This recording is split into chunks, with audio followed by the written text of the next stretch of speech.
ভারতের যারা সরকারে এখন আছে, বিশেষ করে মোদি বা ভারতের বিজেপি, তারা পাকিস্তান এবং বাংলাদেশ থেকে শিক্ষা নিয়ে তারা কিন্তু এই কৌশলটা অবলম্বন করেছে বা করতে পারে, যে এখানে হিন্দু মুসলিম একটা দাঙ্গা বাদিয়ে আমাদের বাংলাদেশের সাথে পার্শ্ববর্তী যে 11টি রাজ্য আছে সেখানকার হিন্দু ভোট টানার একটা কৌশল হলেও হতে পারে। পুলিশের যে অগ্রগতি তাতে দেখে মনে হচ্ছে যে পুলিশকে যারা পরিচালনা করছে এদের হয়তো কোনো ইনভলভমেন্ট থাকতে পারে। তবে আপনি ওই মোটা দাগে যদি আমি বলি, আমার যেটা ধারণা যে মানে 18ই এপ্রিল যেহেতু ঘটনাটা ঘটেছে, আমাদের ওই সময় কিন্তু উপজেলা নির্বাচনে মন্ত্রী মিনিস্টার এমপি তাদের আত্মীয় স্বজনকে নিয়ে সরকার একটু বিব্রত ছিল।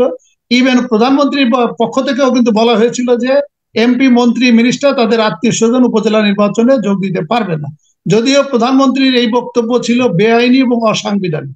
সাইফুল সাগর, আপনি আপনি যেমনটি বলছিলেন যে আমাদের ফরিদপুর জেলার মধুখালী উপজেলার ডুমাইন ইউনিয়নের পঞ্চখালী গ্রাম, যেখানে একটা মন্দিরে মানে কালী মূর্তির শাড়িতে আগুন দেবার প্রেক্ষাপটে ওইখানে কর্মরত 10 জন শ্রমিক ছিল, তার ভিতর 2 জনকে পিটিয়ে হত্যা করা হয়েছে। এবং ঘটনাটা ঘটেছে 18ই এপ্রিল সন্ধ্যা 7টা 10 মিনিটে। কিন্তু এই 18ই এপ্রিল মানে আজকে প্রায় 29 তারিখ, প্রায় 11 দিন হয়ে গেল। এবং 11 দিনে কিন্তু আমাদের যে পুলিশের পক্ষ থেকে 3টি মামলা রুজু করা হয়েছে। সাইফুল সাগর, আমাকে শোনা যাচ্ছে? আপনাকে শুনতে পাচ্ছি, আপনি বলুন স্পষ্ট। আচ্ছা, জি।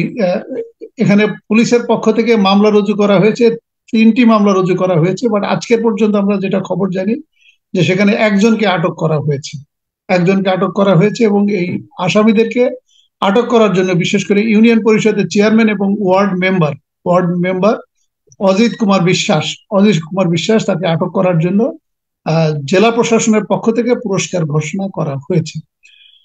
এখন আপনি যেমনটি প্রশ্ন করলেন যে সেটি হচ্ছে যে এদেরকে আটক করা যাচ্ছে না কেন, আমাদের পুলিশের সক্ষমতা কি এত কম, নাকি পুলিশের সক্ষমতা আছে বা অন্য কোনো কারণে তাদেরকে আটক করা হচ্ছে না? আপনি আপনি যেমনটি বলছিলেন, দেখেন এই যে এখন যে ডিজিটালাইজেশনে কে কোথায় অবস্থান করছে এটা কিন্তু পিন পয়েন্টে আইডেন্টিফাই করা যায়। এটা এখন থেকে 20 বছর আগেও কিন্তু এটা ভাবা যেত না। মানে কেউ যদি কোথাও লুকিয়ে থাকতো তাহলে পুলিশের পক্ষে সেটা আইডেন্টিফাই করা ইট ওয়াজ ভেরি ডিফিকাল্ট। কিন্তু এখন ডিজিটালাইজেশনের কারণে কে কোথায় অবস্থান করছেন সেটা পিন পয়েন্ট আইডেন্টিফাই করা সম্ভব। আর আমাদের পুলিশের যে সক্ষমতা কতটুকু আছে, আমরা কিন্তু অনেক মামলায় কিন্তু দেখেছি পুলিশ কিন্তু 24 ঘন্টা। আপনি এই কথাটা যেহেতু বলেছেন একটু বলতে হয়, ওই স্টেটমেন্টে কিন্তু বলেছে প্রথম আলোতে যেটা আমি পড়েছি, তা জেলা প্রশাসন বলেছে যে আসামিরা বাসায় ফোন রেখে গেছে, মানে তাদেরকে যে কারণে ডিজিটালাইজেশনে যে ট্র্যাকিং এর কথা বলছেন এখানে হয়তো ব্যর্থ হচ্ছে। আবার আরেক জায়গায় তারা লিখেছে যে 2টি জেলায় তারা তাদেরকে ফলো করেছে এবং প্রায় কাছাকাছি গিয়েও মানে খুব কাছে গিয়েও তারা ধরতে ব্যর্থ হয়েছে। কারণ ওই কাছে যাওয়া তাহলে কিভাবে তারা গিয়েছিল, এই একটা প্রশ্ন উঠতে পারে। অর্ধেক যাওয়াটাও কিভাবে তারা সে পর্যন্ত পৌঁছেছিল?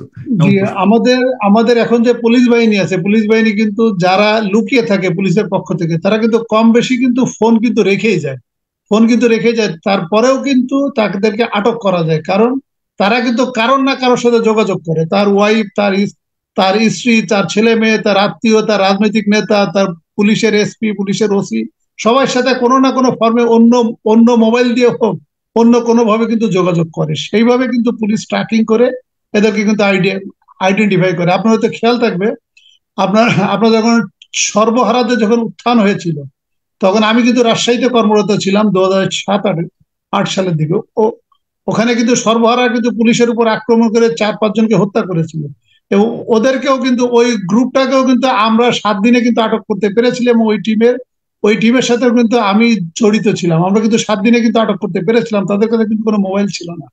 কিন্তু তাহলে কিভাবে আটক করেছিলাম? সেভাবে আটক করেছিলাম যে তাদের কাছে মোবাইল না থাকলেও তারা কিন্তু কোনো না কোনো ফর্মে তাদের আত্মীয় স্বজন বা নিকটতম লোকজনের সাথে কথা বলে, রাজনৈতিক নেতৃবৃন্দদের সাথে কথা বলে। এই ক্ষেত্রে আসাদুজ্জামান যেহেতু আওয়ামী রাজনীতির সাথে জড়িত, অজিত কুমার সরকার যেহেতু আওয়ামী রাজনীতির সাথে জড়িত, তাহলে সেই ক্ষেত্রে তাদের আওয়ামী লীগের যারা গুরু, আওয়ামী লীগের যারা ওস্তাদ, তাদের সাথে যোগাযোগ রক্ষা করে। এবং সে যেহেতু অনেকদিন ধরে ইউনিয়ন পরিষদের চেয়ারম্যান, তাহলে ডেফিনেটলি থানার ওসি বা পুলিশের এসপি অথবা জেলা প্রশাসনের যারা কর্মরত আছে তাদের সাথেও কিন্তু কোনো না কোনো ফর্মে সে যোগাযোগ রক্ষা করে এবং রক্ষা করে চলেছে। তাহলে সেই ক্ষেত্রে এবং তার আত্মীয় স্বজনের মাধ্যমেও কিন্তু তার অবস্থানটা কিন্তু লোকেট করা যায়। আমরা যেটা পত্রিকা, যে আপনি পত্রিকা যে রেফারেন্সটা দিলেন সেই পত্রিকায় আমিও দেখেছি, তাকে তার অবস্থান নাকি শনাক্ত করা গিয়েছিল যে মাগুরাতে।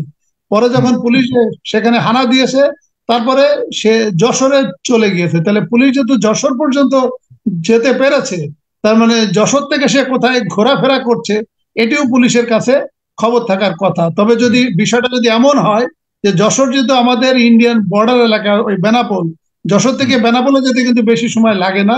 এরপরেও যদি কোনো একটা সহযোগিতা যদি পাওয়া যায়, তাহলে যদি ওপারে যদি চলে যেয়ে থাকে, তাহলে কিন্তু ওই যে আমাদের সাইফুল সাগর, আমাদের যে দেলোয়ার হোসেন সাইদির যে সাক্ষী, সাক্ষীকে কিন্তু ঢাকা ট্রাইব্যুনালের সামনে থেকে কিন্তু তাকে অপহরণ করা হয়েছিল, এবং পরে আমরা জানলাম আফটার 5 ইয়ার্স। এবং যে সাক্ষী, তার নাম এই মুহূর্তে আমার মনে নাই, ওই সাক্ষী কিন্তু পরবর্তীতে বলেছিল যে বালি, সুকরঞ্জন বালি, এবং সুকরঞ্জন বালি কিন্তু 5 বছর পরে সে কিন্তু পাবলিকলি এসে বলেছিল যে এই 5 বছর আমি ইন্ডিয়ার জেলখানাতে আটক ছিলাম। তো যদি বিষয়বস্তুটা এমন হয়ে থাকে, তাহলে আসাদুজ্জামান এবং অজিত কুমার সরকারকে হয়তো খুঁজে পাওয়া নাও যেতে পারে। আবার আরেকটি জিনিস, আপনার প্রারম্ভিক বক্তব্যে আপনি কিন্তু বলছিলেন যে যে কাউকে কাউকে নাকি পুলিশ হেফাজতে নেওয়া হয়েছে। আমি এর আগে এবং মাত্র একজনকে আটক দেখানো হয়েছে, এটাও যথেষ্ট কিনা ওই ভিডিও টিডিও দেখে সবকিছু মিলিয়ে এখন পর্যন্ত এই দুজনকে কি মানে খুঁজতে হবে, তাদেরকে গ্রেপ্তার করতে হবে, এতটুকু যথেষ্ট নাকি আসলে একজনকে আটক করেছে? এই সবকিছু মিলিয়ে আপনি কি তুষ্ট আমি বলছি, আপনি যেমনটি বললেন যে একজনকে আটক করা হয়েছে, এবং আপনার বক্তব্যে প্রারম্ভিক বক্তব্যে আপনি বলেছেন যে আরো কয়েকজনকে পুলিশ হেফাজতে নেওয়া হয়েছে। এবং এই কথাটাও আমি আরেকটি টক শোতে গিয়েছিলাম, সেখানে এক স্পিকার, আওয়ামী সমর্থিত এক স্পিকার, উনি বলছিলেন যে 11 জনকে পুলিশ হেফাজতে রাখা হয়েছে, এবং পুলিশ যে 2জন মারা গিয়েছে তার চাচাকে বলেছে যে আমরা 11 জনকে আমাদের হেফাজতে নিয়েছি এবং তাদেরকে লটকিয়ে রেখেছি। শব্দটা হলো এটা, যে লটকিয়ে রেখেছি। তার যে আত্মীয় বা তার যে চাচাকে বলেছে, এবং চাচা সোশ্যাল মিডিয়াতে এসে এই কথাটি বলেছে। এখন এখানে আইন কি বলে, আইনের ব্যাখ্যা বিশ্লেষণ কি, পুলিশ যে এই কথাটা বলেছে, পুলিশ এই কথাটা শুধু মানে বেআইনি না, এটি একটি অসাংবিধানিক বক্তব্য। কারণ আপনি যখন কাউকে যদি আটক করেন বা পুলিশ হেফাজতে যদি আপনি নিয়ে যান, তাহলে আপনাকে 24 ঘন্টার ভিতর আদালতে সোপর্দ করতে হবে। এটি হচ্ছে এক। 2 হচ্ছে যে তার আত্মীয় স্বজন বা তার যদি কোনো লয়ারের সাথে সে পরামর্শ করতে চায়, তাকে পরামর্শ করতে দিতে হবে।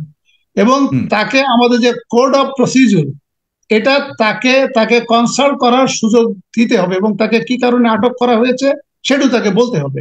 তাহলে এইগুলো না করে পুলিশের পক্ষ থেকে যদি এই কথাটা বলা হয়ে থাকে যে 11 জনকে আমাদের জিম্মায় নেওয়া হয়েছে এবং তাদেরকে লটকে রাখা হয়েছে, এটি আসলে দুঃখজনক। এবং এটি যে দুঃখজনক, এটি কোনোভাবেই এটা পুলিশের পক্ষ থেকে, এটা গণতান্ত্রিক সরকারের পুলিশের পক্ষ থেকে এটি কখনোই কল্পনা করা যায় না, এবং এটি আশা করা যায় না। আর আরেকটি যে কথাটা বললেন যে আমাদের এই যে ঘটনার পরপরই দেখেন, এটার পাশাপাশি জেলা প্রশাসনের পক্ষ থেকেও কিন্তু একটা তদন্ত কমিটি করা হয়েছে। এডিএম বা ডিস্ট্রিক্ট ম্যাজিস্ট্রেট, অতিরিক্ত জেলা ম্যাজিস্ট্রেট কামরুল আহসান তালুকদার, ওনার নেতৃত্বে 3 সদস্যের একটা কমিটি করা হয়েছে। এবং তারা আবার জেলা প্রশাসককে বলেছে আমাকে আরো 7 দিন সময় দেওয়ার জন্য, এই তদন্ত রিপোর্ট দেওয়ার জন্য। তার মানে জেলা প্রশাসনের পক্ষ থেকে একটা তদন্ত কমিটি করা হয়েছে, পুলিশের পক্ষ থেকে 3টি মামলা করা হয়েছে। আমি একজন সাবেক পুলিশ কর্মকর্তা, এবং আমার 28 বছরের ইনভেস্টিগেশনের অভিজ্ঞতা থেকে আমি যেটা বলতে চাই যে এটি পুলিশের পক্ষ থেকে পর্যাপ্ত তদন্তের অগ্রগতি নাই। কারণ এরকম একটা ঘটনা, যেখানে ভিডিওতে কারা এই ঘটনা ঘটেছে, কারা পিটিয়েছে, কারা নেতৃত্ব দিয়েছে, তাদের আপনি একজনকেও আটক করতে পারবেন না। মাত্র একজনকে আটক করবেন, আর আপনি বলবেন যে আমরা 11 জনকে লটকিয়ে রেখেছি অথবা আমাদের হেফাজতে রেখেছি। এই কথাটি সঠিক নয়। আর জেলা প্রশাসনের পক্ষ থেকে যে বক্তব্য, সবকিছু নিয়ে এর পেছনে অন্য কোনো কারণ দেখেন কিনা, মানে এখানে এই অবহেলা বলুন, এই যা করা উচিত ছিল তা করতে না পারার পেছনে অন্য কোনো রাজনৈতিক কারণ দেখেন কিনা, বা অন্য কোনো কারণ দেখেন কিনা, ছোট্ট করে 1 মিনিট শেষ করতে। জি,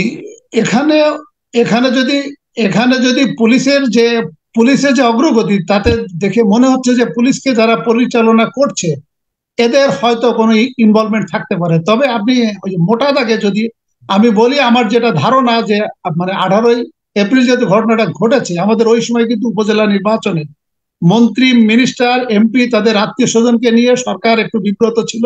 ইভেন প্রধানমন্ত্রীর পক্ষ থেকেও কিন্তু বলা হয়েছিল যে এমপি, মন্ত্রী, মিনিস্টার তাদের আত্মীয় স্বজন উপজেলা নির্বাচনে যোগ দিতে পারবে না। যদিও প্রধানমন্ত্রীর এই বক্তব্য ছিল বেআইনি এবং অসাংবিধানিক, কারণ প্রধানমন্ত্রী কখনোই এই ধরনের বক্তব্য দিতে পারেন না যেটা বেআইনি এবং অসাংবিধানিক। কারণ উনিও প্রধানমন্ত্রী নির্বাচন করার সময় ওনার আত্মীয় স্বজন কমপক্ষে 45 থেকে 50 জন বিভিন্ন এমপি, মন্ত্রী এবং বিভিন্ন পদমর্যাদায় তারা কিন্তু দায়িত্ব নিয়েছে। আবার একইভাবে 19 এপ্রিল আমাদের পার্শ্ববর্তী দেশ ভারতের কিন্তু লোকসভা নির্বাচনের প্রথম ধাপের নির্বাচন শুরু হয়েছিল। এই ক্ষেত্রে আমাদের বাংলাদেশের সাথে কম বেশি 11টি রাজ্যের সংশ্লিষ্টতা আছে। উত্তরে সিকিম, পূর্বে 7টি রাজ্য, পশ্চিমে ওয়েস্ট বেঙ্গল, বিহার, উড়িষ্যা।